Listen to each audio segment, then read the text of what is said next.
consumer experience is going to be incredible. I mean, any e-commerce person spends their time trying to reduce friction. Now imagine a world in which you've got your credit card in ChatGPT and you've got somebody who knows all of your Scan history. your retina and pay. No click. But it knows what you're interested in. Right. Your best salesperson is going to be sitting in a consumer's phone. Every single moment of every single day, they can sell your product better than anybody else ever could.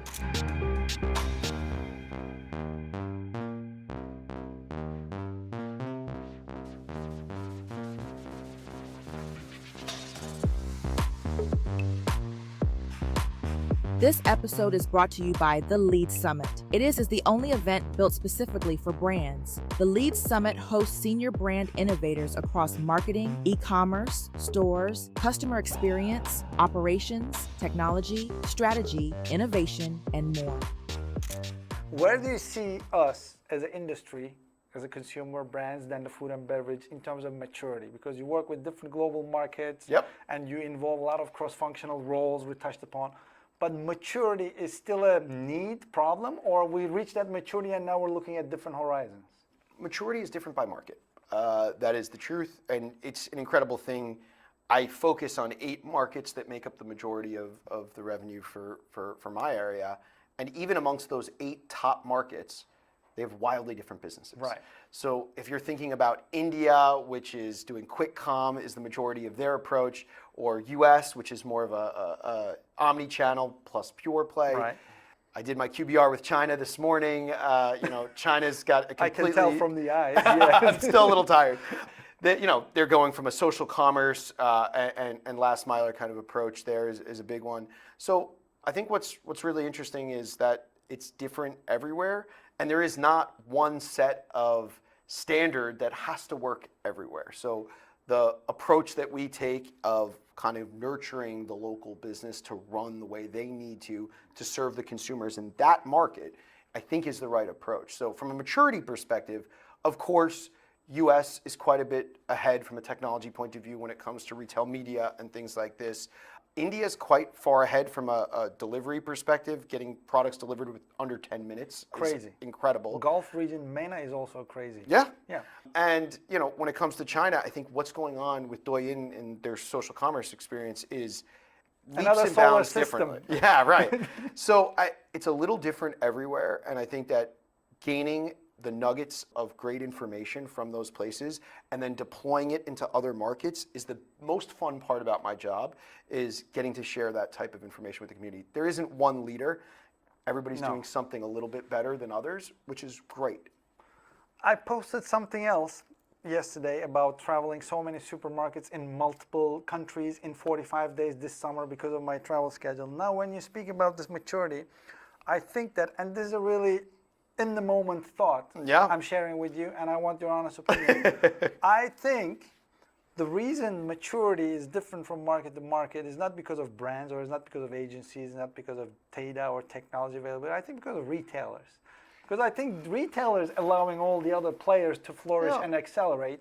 If retailers don't have much capability or data to share, there is not much to invest.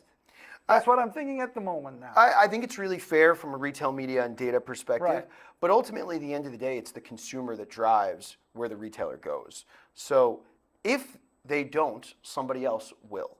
And that's the way I look at Amazon in the US and some of the work that they've done is, if nobody else is going to make certain moves, somebody will come along and do it, right? So it'll be a pure player, or it can be a last miler. I mean, when I spent my time at Alibaba, you got to see this in China all the time. Every other day, there'd be somebody who would come and serve the consumer a little bit better and knock everyone else off their post.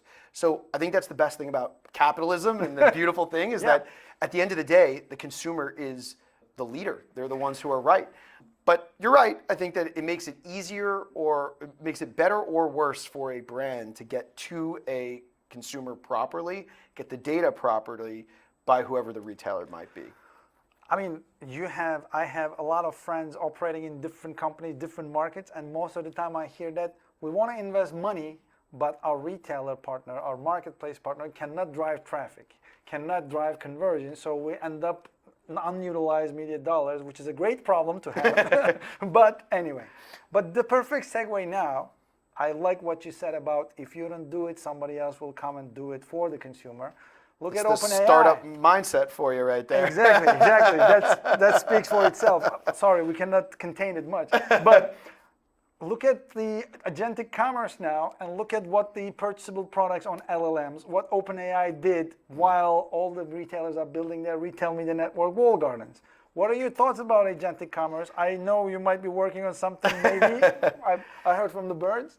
Look, I think agentic commerce is going to be the next generation of what's happening for digital commerce, in the same way that so many different pieces of business has evolved over our timeline. Thinking about where I started doing this, I guess it's been like 16, 17 years ago. Don't let them know. Oh, sorry. We're still good. It's grown and changed quite a bit, even from, moving from websites to mobile and all those sorts of things. Nothing like what we're seeing when it comes to agentic shopping. This is going to be a really different experience. So I think when it comes to agentic shopping, and the way we're thinking about it is, ultimately, I don't expect agentic shopping to increase the rate of digital commerce adoption, but I expect everybody who does digital commerce is going to quickly adopt agentic shopping. Commerce, yeah. It's almost 100% chance that it goes in this direction. So when I speak to retailers or other brands, we're talking about large numbers over a very short period of time going in this direction. And this time something interesting happening too.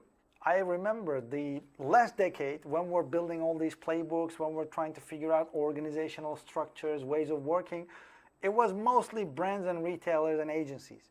Now, the agentic commerce piece you talk about, you have banks, you have credit cards, you have payment systems. Visa, MasterCard, JP Morgan are driving the conversation. Suddenly it's going to be like a gasoline on fire.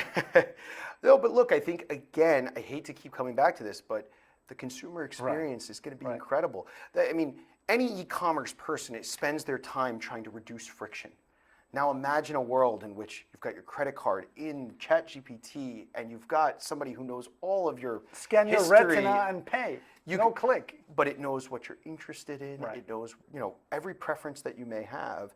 And any question that you may ask that's very contextual, it'll bring you back the right answer. And I think that that's just an absolutely incredible opportunity for consumers to drive in this direction. So at the end of the day, it's really a powerful place to be. It is powerful, and don't get me wrong, I'm still a student in this day and age. On my ID card, whatever the police says on my driver license, I'm still studying those things, etc. But I believe it's going to bring another challenge, tsunami challenge for many companies to restructure their teams, to reorganize and reshuffle their tech stack just to meet this agentic commerce ecosystem. It's not going to happen by itself. No. Yep. So how are you approaching to this? So I think that we're moving very quickly on this, and I think, again, it comes down to thinking about content in a kind of very holistic way. So where we've thought about our PDPs as being the window and our opportunity to communicate with our customer, now we see it's across the web. So this can be Reddit posts, it can be a YouTube video, it can be your brand website, your D2C website. It can blog be a post you forgot about. Yeah, retailer website. So now we're organized in this way, where we're starting to look at and saying, how do we tell one succinct story across all of our digital content that informs the LLMs properly to give the right answer and the right information to our consumers? And this comes down to everything from FAQs, making sure that we're thinking about questions the way they're asking questions, all the way through to what is the brand identity, and does that come through in every single piece of work that we do? So I think this idea that we used to have the control of the PDP, that's gone. All of a sudden, Now, of course, everything digital comes shop together. definition has changed again. Absolutely, and it will again. So this is the best part about digital commerce, is anytime you'll even start to get bored, everything will change. It's not for the faint of the heart. You got to have some startup agility to go through these changes. That's rapid pace. But no, thanks. I was talking to a good friend of mine, shout to Boris Rutten from Henkel, just a couple of weeks ago, and he calls it the fourth era of the shelves. Yeah. Now, digital shelf was much smaller than the grocery aisle. Then we had page one search rankings. Then we had the first row of the page one search. Then we had audio supported commerce. Now you have LLM commerce. You have only two options to be shown. To your point, Yep. even your FAQ will play into role. Everything. Or a consumer from Oregon, Portland wrote on Reddit. Yep. I love the holistic content approach. And it's going to take a lot of effort for teams to get there. Agencies, tech, brand teams, content teams, and good luck. Good luck. Well, that's the thing, is the way we're going to have to organize will be different Right. for this type of work. So I think the ability to work cross-functionally and create, kind of a little bit of a matrixed organization around project teams. They're going after specific goals that have folks from all different parts of the team is the only way that we're going to ever be able to solve these types of issues. We can't simply go at this as decom by itself. Decom's a team sport. We've got to all come together and make sure that we're going after it as a group. Yeah, I played football, believe it or not, and I was a running back. But without the offensive line opening the gap, it doesn't matter how fast you run or you run into a wall. So now with this analogy, how are you structuring, how Mondelez is reshaping the team structure? Are you guys expanding the team, and are you guys expanding the tech stack? Or are you going local versus global, reducing the number of solutions? Can you give us a sense of what things are moving? Sure.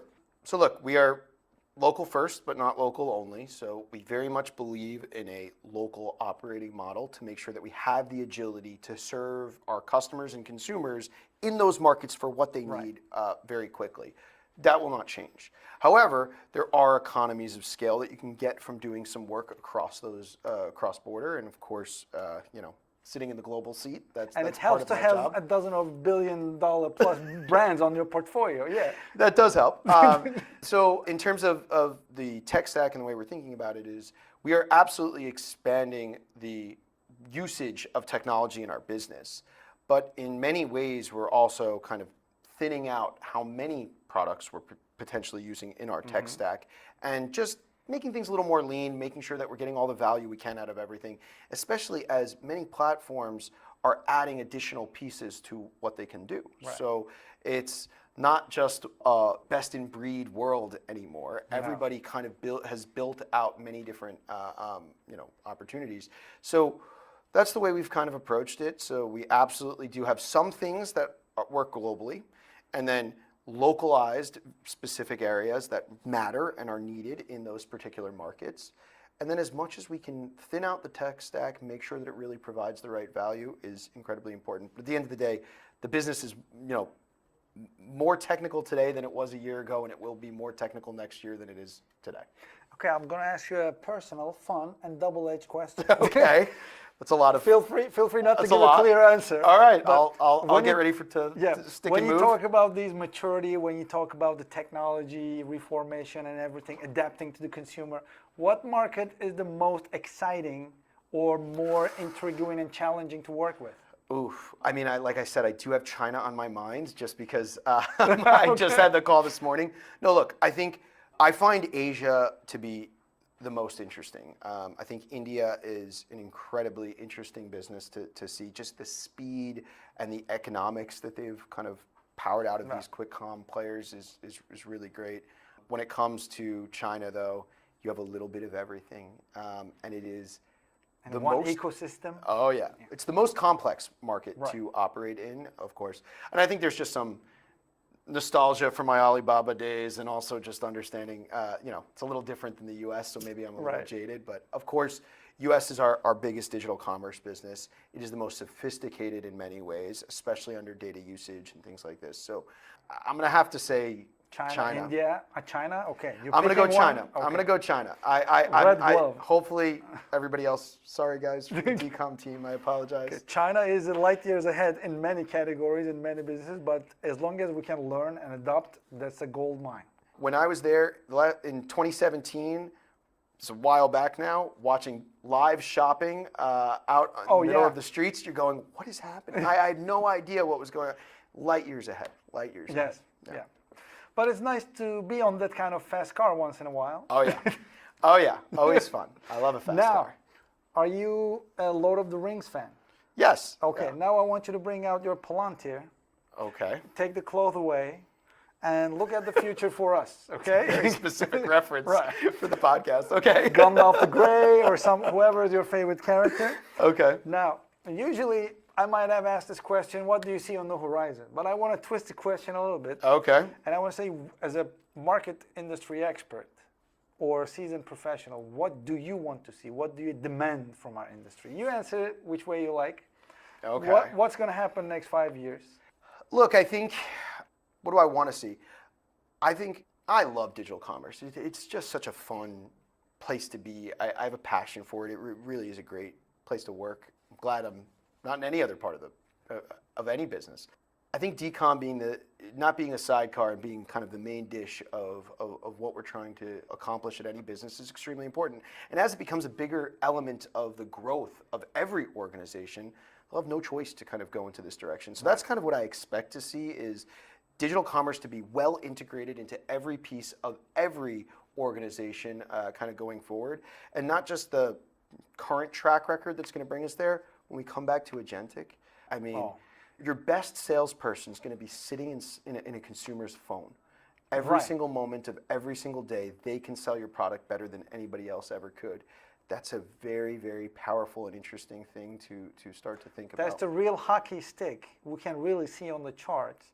And to your point, the best salesperson will be maybe agentic nod. Oh, yeah. Yeah. All right. Now, you also gave me a fascinating stat about Walmart online business goal, but I didn't catch the year. What was the number and what year was that goal? It was published recently. I forgot the exact source, but they were saying 50% of their business is going to be digital by 2028 was the number. Okay, we only have 2 years with the JVPs around, just 1.5 years. Yeah, so just a couple, it's going to go pretty quick. But okay. Look, that's where it's growing. If Walmart gets there, consumer will be there, and we're going to meet the consumer. Exactly. Every CPG will go in that exact same direction. I love that idea, and I can drink to that. Andrew, thank you very much for having us. Great to see you. It was a real pleasure finally getting Thank you. in person together. It's been fun. And I wish you happy holidays with the family. You too. You too. Thanks for tuning in, everyone. We were with Andrew Lederman, Global VP of E-commerce at Mondelez here in East Hanover, New Jersey. Until next time, stay ahead of the curve. Reach out to ecommert if you're interested in attending the Lead Summit 2026. Brands and retailer friends can attend for free, and we have a special offer for others to attend with a 25% off ticket. See you May 2021 in NYC?